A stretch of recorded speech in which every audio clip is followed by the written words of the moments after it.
Welcome to another Coffee with Samso, where we talk with executives about their stories, especially companies who are on the ASX. Today I've got Paul Locke here from Pan Asia Metals Limited, who was recently listed. They've got a tungsten lithium sort of downstream story, projects in Thailand. And today we're at Q Dining here, so if you're coming down in Sydney, come and ask for Vino, and I'm sure he'll take care of you, hopefully. So Paul, let's hear the story. Okay, Noel, thank you. Well, Pan Asia Metals is focusing on Southeast Asia, and we're focused on Southeast Asia because we think to get a project up, it's all about costs and position on the cost curve. And if you're working in one of the lowest cost environments in the world, that's a pretty good start. Further to that, we're working in the Southeast Asian tin tungsten belt, which is a fairly productive geological belt. A lot of opportunity there, not a lot of people crowding us up, so we have a bit of a free run. Yeah, you approached me, must be 12 months plus. Yep. And then our friend COVID sort of put a mess to that discussion. But the one thing that intrigued me, well, really got me thinking, is that, you know, you're talking about tungsten, tin belt, and as we know, Thailand and the Peninsula Malaysia part is a wealth of that kind of geology. Yep. So tell us, how did you guys get onto that bandwagon, I guess? Well, David Hobby, our chief geologist, and I have been working together since 2013. And we started in Myanmar when it opened up. So we actually secured Ivanhoe's exploration database that they generated in Myanmar in the 90s. And we were working on that in Myanmar. And particularly in southern Myanmar, looking at tin and tungsten. On that journey, clearly we crossed the border into Thailand, and that's where we secured our first asset, the Khao Soon Tungsten Project, which was originally a farm-in. But one of our largest shareholders, Thai Goldfields NL, they came in onto the register before we floated, so we were listing a company which had 100% of the assets. So we secured Khao Soon in 2014, and then the Lepidolite Lithium project, we put that application in 2016. That license was awarded in early 2019. Okay. When I looked at the projects, your tungsten grades was very good. For those that have been watching Coffee Samso, they sort of know that that's one of my pet commodities. But the lithium part is the interesting part as well, obviously, with the EV story. Yeah, can you just give us a rundown on that? Yep. On both? Or yeah. Both. Well, the Khao Soon Tungsten project we see as potentially a peer group leader. So when in everything we do, we look at our peer group very closely because we've got to try and work out why we think our project's got legs. Will it be low cost? Why? And so on. In the global tungsten peer group, we see three primary projects. Three projects we'd like to own. One is Almonty's Korea Tungsten in South Korea. The other one is Mason Group's Nui Phao project in Vietnam, and then the Khao Soon Tungsten project that we have. We like this project because it's got a large footprint, over 10 kilometres of strike. It's a district scale project. There's over 10 prospects there, and we quite often get drill intersections, 10 metres at 1%, 20 or 30 metres at 0.5%, things like that from surface or near surface. So it's truly a really interesting project. The lithium project, on the other hand, again, it's all about position on cost curve, and this is a lepidolite style project. So when we first started looking at this project, back when lithium got going in early 2016, it was all about spodumene, and everyone was, or brine, spodumene or brine, and really the micas and lepidolite were on the nose. No one was interested. But our metallurgist, Rolly Nice, was doing some work on lepidolite. We were looking at Lepidico, the only other company with scale lepidolite projects. and we looked at the hydromet process. It's fairly simple. It's not new technology. That was often touted then, but it's not new technology. It's a simple acid leach. We saw the potential of that, so we decided to move forward with it. What we like about both these projects and Southeast Asia too is that we're situated right in the middle of the Thai and Malaysian industrial centres. And a lot of people don't understand this, but Thailand and Malaysia are advanced industrial economies, and they're low-cost centres. So the reason Linus manufactures in Malaysia is cost. The reason Alltech is building its HPA plant in Malaysia is cost. The reason Redflow batteries, the vanadium flow batteries, moved its operations to Thailand is cost. So, and they're major petrochemical centres there too. So we've got all our inputs right on our doorstep and our markets right on our doorstep. So that's really what we're about. When we look at your projects, you got your tungsten play, which is high grade, as you mentioned, yeah. And I think that's quite significant. But that's sort of a separate story. And then now you're talking about your lithium play. You're very similar, and you're talking about the downstream part of the thing. Yeah. Right? To me, you're very similar to the likes of Blackstones, where obviously they've been on coffee with Samso, and the whole concept of them being in the market, yeah. As you mentioned, you're in that space. Yeah. To me, that's a huge advantage, right? Yes. Well, when we look at when we look at a project, one of the first things you consider is geography. There are some really great projects out there, great grades, scale, but the tyranny of distance knocks your margin about. So sometimes a really good project, which is remote, becomes a little bit less good. So that's a big factor in our when we're assessing a project, when we're considering something. I look at Blackstone. They're doing a fantastic job, and they are one of the few exploration companies which has a realistic pathway downstream, and when we look at our projects, they're realistic too. So with the tungsten, we'll look at producing a monopower tungstate, so our feasibility will contain an APT circuit in it, and if we can move downstream into APT, then we've got a completely different market. If we're selling a concentrate, we have a few buyers, traders. If we're selling a APT, more buyers. But once we're producing APT, then we can probably look at going further downstream into tungsten chemicals. The same with lepidolite processing. If we look at Lepidico's recent DFS, it was released in May last year. It had them at the bottom of the operating and capex cost curves. They achieved that with the plant producing just under 5,000 tonnes of lithium hydroxide. If you look at a lot of other feasibilities, whether it's hard rock or brine, really to get moving you need critical mass of about 20,000 tonnes of LCE, whatever, carbonate or hydroxide. What Lepidico showed the market and endorsed what we've been thinking for a while is that you can scale these things up. You can start small, the economics work, and then grow into the market, and that's what we want to do. I mean, to the viewers who sort of are unfamiliar with tungsten, the grades you guys are talking about is north of 0.1, north of 0.2.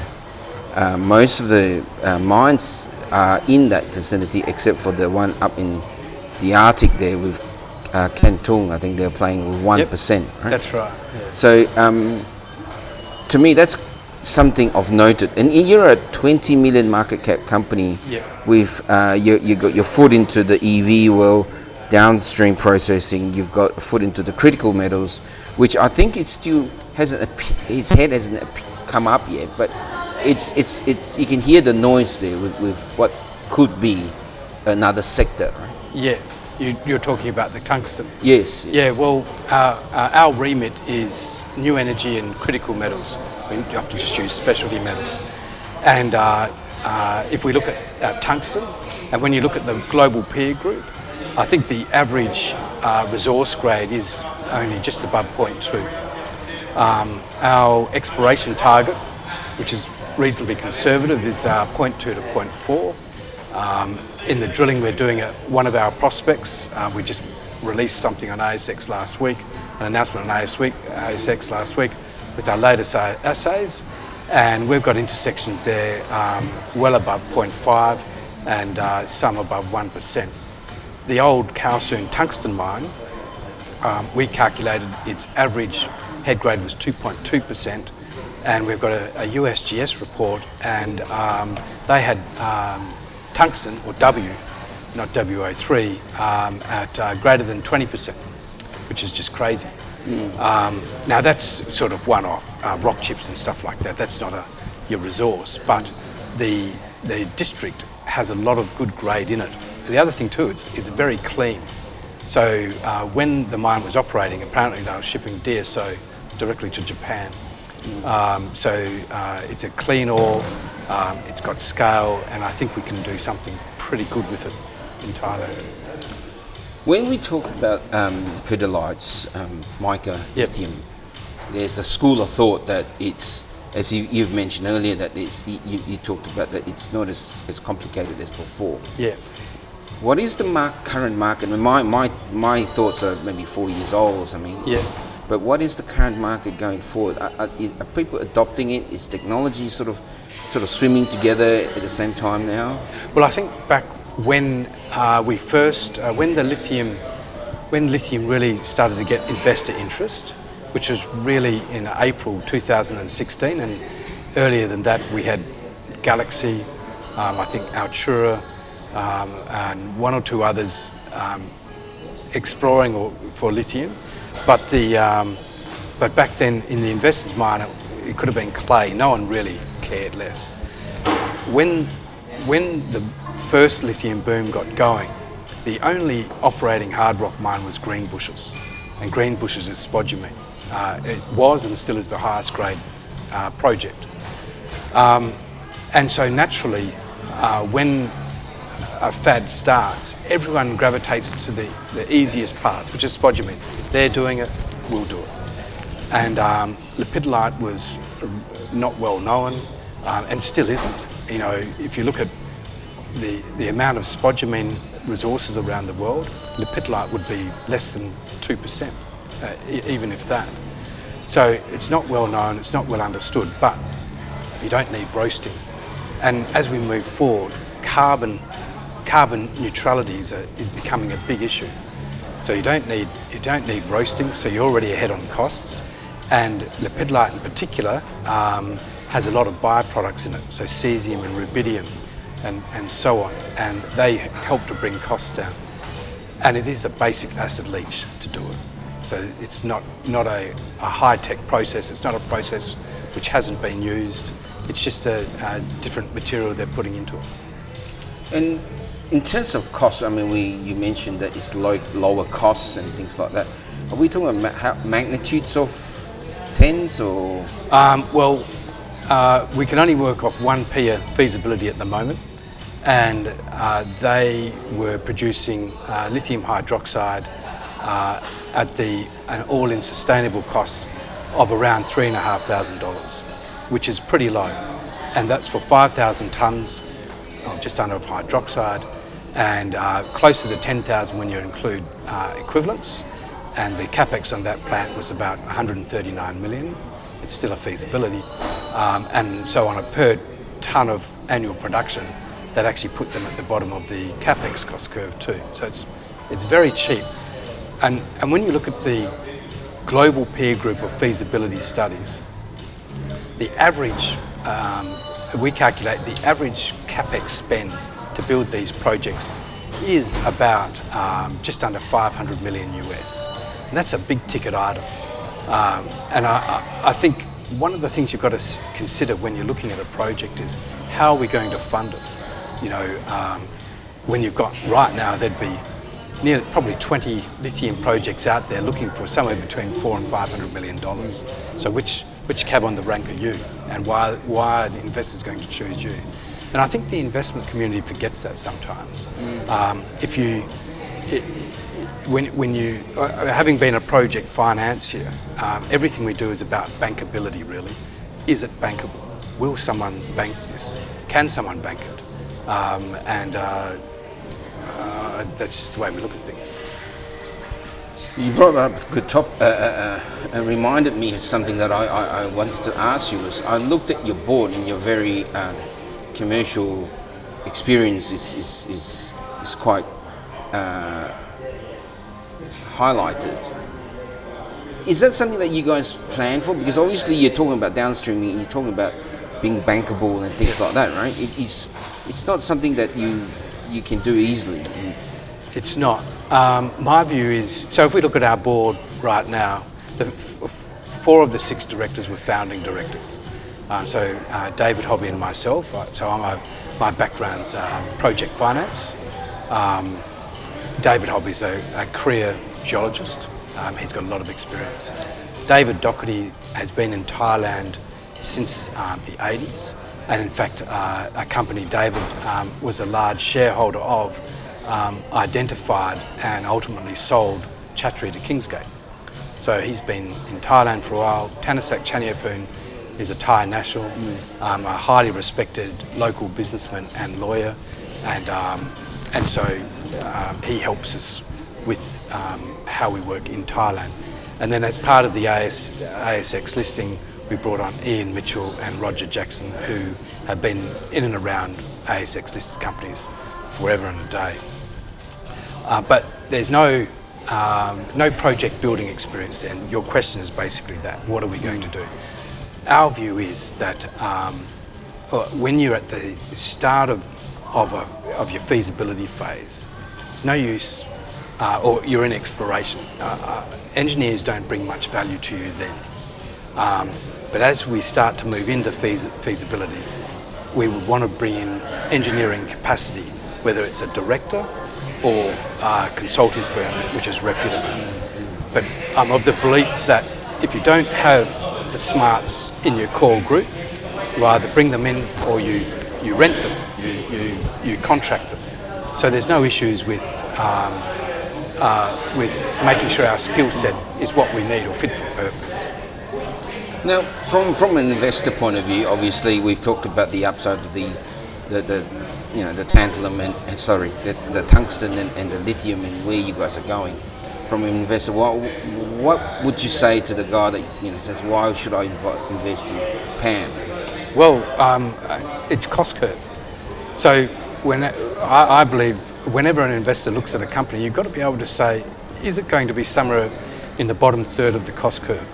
Because regardless of the commodity you're involved in, if you're not down there, it's going to be pretty hard to get a project away.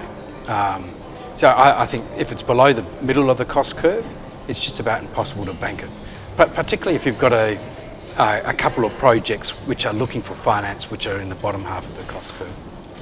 So I always say that.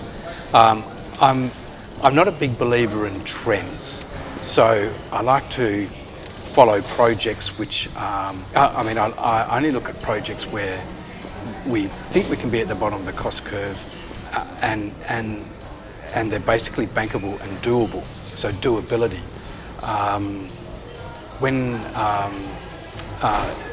If an investor was asking me, that's what I'd say, basically. It's interesting that the approach from you guys is that from the fact that it's cost curve and the probability of getting a project over the line. Yeah. And I'll get that now because from what I can see, that's one of the things that came to me was this tungsten obviously is going to get over the line. Your lithium is going to get over the line in terms of grade and obviously the geology needs to be proven up. I'm not saying that it's granted. It's a bit of work to do, yeah. Bit of work to do, but I think that at the end of the day, it's that maths, that mathematical formula that is going to be critical. Yes. Right? Yeah. And that's what you're talking about, the cost curve, right? Yeah. Even though how great your project is, it's going to cost you a lot to produce. Yep. That's not going to happen well. That's right. Yeah. If you're not near, and we don't know until you never know until you're mining. But there's enough history with projects out there, and particularly where we are, to know what operating costs should be. So we know in Southeast Asia and Asia generally, that they're very low cost operating environments, and that's why there's such a large amount of industry there. In Southeast Asia, our employee costs are about a third of Australia. So costs of labour are low and energy's low. So we know we're winning on all those fronts, and that gives us some flexibility with grade. So you can actually turn out a grade which is not so crash hot and still land yourself at the bottom of the cost curve. That said, both in the tungsten and the lithium projects, our grades are up there with the leaders in the peer group. So there's no issues there. And quite interestingly on that, so if we look at our only peer, Lepidico, its resource grade is just under 0.5%. And it's still at the bottom of the cost curve, and it's in Namibia, and it'll be processing in the Gulf. Well, you know, where we're drilling now, our trenching grades, there's over 120 assays, I think. Our trenching grades probably average about just under 1.3%. We've got trenches there with the average grades 1.6, a 100 metre long trench at 1.41.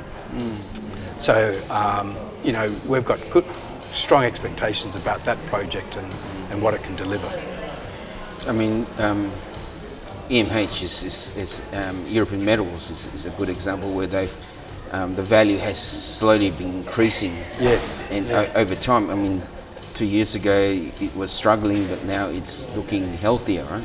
Well, that's a really interesting case study, because remember, European Metals was sort of going sideways and no one was interested until the Czech government came in. I think they took 51%. Correct, yep. I think their market cap's up around 230 mil. They were down around 30 mil.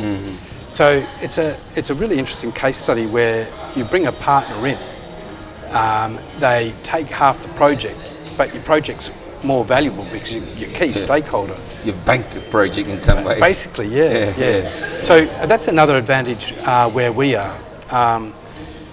If you look at Thailand, their industrial policies are quite progressed.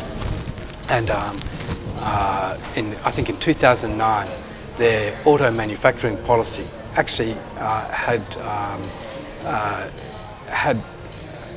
words in there to the effect of PHEVs, so hybrids. That was back then, in 2009.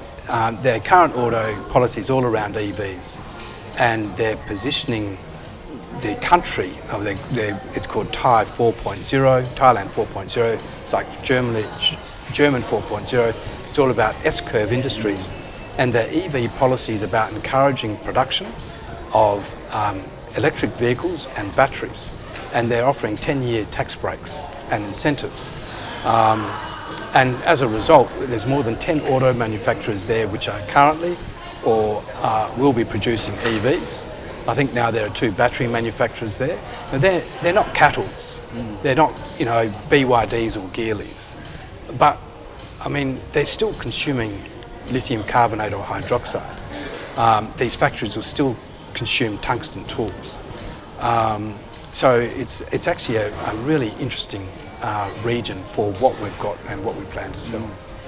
I mean, as we go forward and people start demanding resources, I'm sure Thailand would be very happy to have a substantial EV type resource in their own backyard, right? Well, Thailand from a policy perspective is very focused on advanced industries.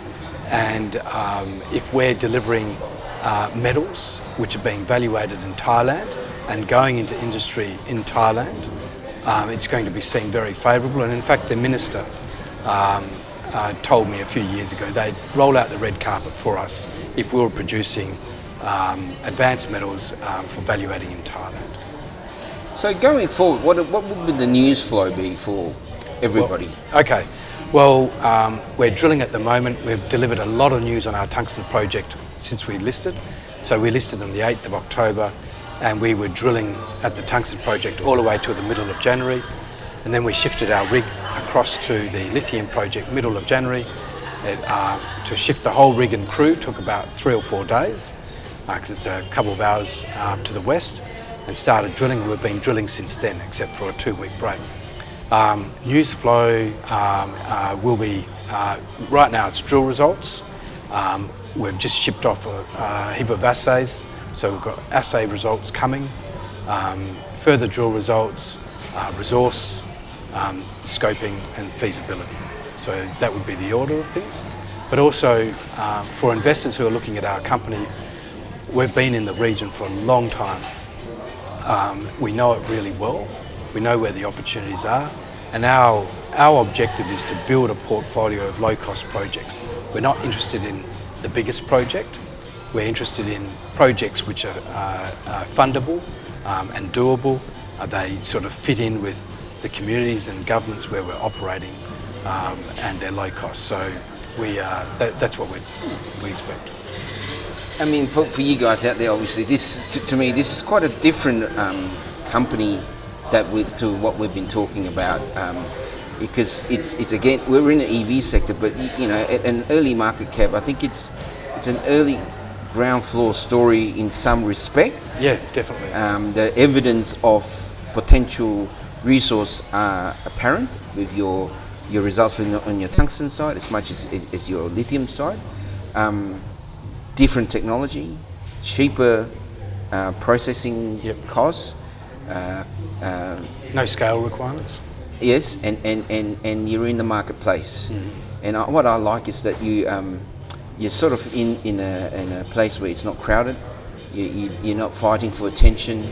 That's right. And you've more or less basically secured your potential future resource. Yet to be proven, obviously. But look, guys, I mean, I really implore to you guys to really reach out, because this is a really different story, new. Where it heads, I don't know, but I think you're pretty close to ground floor. And you know, I'm sure, Paul, you'd be happy to take questions and things like that. And but you know, Paul, it's a really interesting story. I use the word interesting to highlight the fact that I must admit I was not a big lepidolite fan 4 years ago. Yeah, no one was. So I was in good company. but you know, going forward, now I think technology has changed and thinking has changed. Really up here, because I was actually quite interested in what they had 4 years ago. Yeah. Until I sort of incorrectly learned, this is not sort of the norm. Not the norm, right? Because as you mentioned, spodumene was the thing, and then brine came in, and everyone had this, Jesus, brine happened, and there was so much lithium, we don't need anything else. And I think that clouded a lot of people thinking lithium wasn't such a play. I think that's the case in all commodities. A lot of people forget that on every cost curve down at the bottom, there are always a few small players. So if you look at your cost curve and you've got all the fat bars and thin bars, and down the bottom, there's always these little players which are, you know, making good money. They've got a small footprint and they're doing well. And the one thing you've always got to remember too, and when I was in banking, whenever we banked a project, it was all about surviving the commodity price cycle. And the reality is, you know, we're here for a long time. Investors have the luxury that as soon as things look a bit not good, they can just get out. So it's no use having a project where as soon as the commodity cycle dips, and we saw this in lithium, we saw Altura come apart, and before that there was, I can't remember the name, another one, because they were high cost. So if you're at or near the bottom of the cost curve, regardless of the commodity cycle, you should be making money. And that's what you want in a project, particularly if you're running it. I mean, a few years ago, I met sort of a family sort of investor kind of guy in Jakarta, who origins from the Russian states. And he had the same thing, you know, he could foresee this, but it was the cost of spodumene had issues, and brine had some issues as well, depending where you start. You know, where the pain is, there's a big pain somewhere. But really, you know, it's good. It's interesting that you talked about the cost curves, and you know, I must admit, when we first talked, I was not quite there, but I'm slowly getting the picture.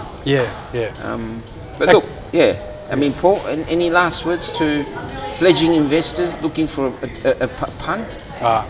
ASX PAM. All right, look, from Sydney, look, Paul, thank you for your time. Yep, thanks, Noel. And I hope we continue the journey to hear what you guys are doing. Yep. But I like the story. I think it's interesting. Excellent. We'll see you at a Rooster Talk soon. All right, thank you. Cheers.